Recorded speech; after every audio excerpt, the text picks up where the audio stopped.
മലയാളി പ്രേക്ഷകർക്ക് വളരെയധികം പ്രിയങ്കരനായ താരമാണ് നീരജ് മാധവ്. നീരജിന്റെ ഓരോ വാർത്തകളും ഡാൻസും ഒക്കെ മലയാളികൾ എപ്പോഴും ഹൃദയത്തിലേറ്റാറുണ്ട്. അതേപോലെ തന്നെ നീരജിന്റെ സോഷ്യൽ മീഡിയ അക്കൗണ്ടുകളും വളരെയധികം ഇഷ്ടത്തോടെയാണ് മലയാളികൾ ഏറ്റെടുക്കുന്നത്. ഇപ്പോഴിതാ നീരജിനെ കുറിച്ചുള്ള പുതിയൊരു വാർത്തയാണ് മലയാളി പ്രേക്ഷകർ ഏറ്റെടുക്കുന്നത്. അതും നീരജിന്റെ സോഷ്യൽ മീഡിയ പേജിലൂടെയാണ് ഇതൊക്കെ ശ്രദ്ധ നേടുകയും ചെയ്യുന്നത്. ഈ ഒരു വാർത്ത കണ്ടതോടെ ഒരല്പം ചിരിയോടെയാണ് എല്ലാവരും ഇത് നോക്കിക്കാണുന്നതെന്ന് പറയുന്നതാണ് മറ്റൊരു സത്യം.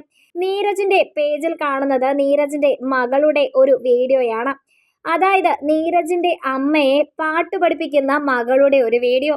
ഈ വീഡിയോയ്ക്ക് താഴെ നിരവധി ആളുകൾ പലതരത്തിലുള്ള രസകരമായ കമന്റുകളുമായി എത്തുകയാണ് ചെയ്യുന്നത്. തന്റെ അമ്മയെ പാട്ട് പഠിപ്പിക്കുന്ന ഈ മിടുക്കി കുട്ടിയെ കുറിച്ചാണ് സോഷ്യൽ മീഡിയ മുഴുവൻ ഒന്ന് പറഞ്ഞുകൊണ്ടിരിക്കുന്നത്.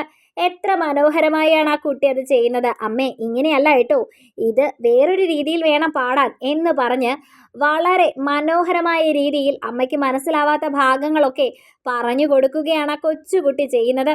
അതും വളരെ മനോഹരമായ രീതിയിൽ തന്നെ അതെല്ലാവരെയും ഇഷ്ടപ്പെടുത്തുന്ന രീതിയിൽ ചെയ്തല്ലോ. എത്ര ഭംഗിയായാണ് ആ കുട്ടി ആ കാര്യം ചെയ്തത്. ആർക്കും ഇഷ്ടം തോന്നും ആ ക്യൂട്ട് കുട്ടിയെ കാണുമ്പോൾ എന്നൊക്കെയാണ് ആളുകൾ പറഞ്ഞുകൊണ്ടിരിക്കുന്നത്. വളരെ പെട്ടെന്ന് നീരജിൻ്റെയും മോളുടെയും ഈ ഒരു വീഡിയോ ശ്രദ്ധ നേടുന്നുണ്ട്. മോളൊരു മിടുക്കി തന്നെയാണ്. അമ്മ എന്നിട്ട് പാട്ട് പഠിച്ചോ, അമ്മയെ പാട്ട് പഠിപ്പിച്ച് കൊടുക്കണം കേട്ടോ, നല്ല രീതിയിൽ തന്നെ പറഞ്ഞു കൊടുക്കണേ എന്നൊക്കെയാണ് ആളുകൾ കമൻറ്റുകൾ ചെയ്യുന്നത്. എന്തൊക്കെയാണെങ്കിലും ഈ ഒരു ക്യൂട്ട് വീഡിയോ ആളുകൾ ഏറ്റെടുത്തു എന്ന് പറയുന്നതാണ് സത്യം. എല്ലാത്തിലും ഉപരി ആളുകൾ ശ്രദ്ധിച്ച മറ്റൊരു കാര്യം എന്നത് ആ വീഡിയോയുടെ സൈഡിലിരിക്കുന്ന നമ്മുടെ പഴയ കുട്ടിച്ചാത്തനെയാണ്.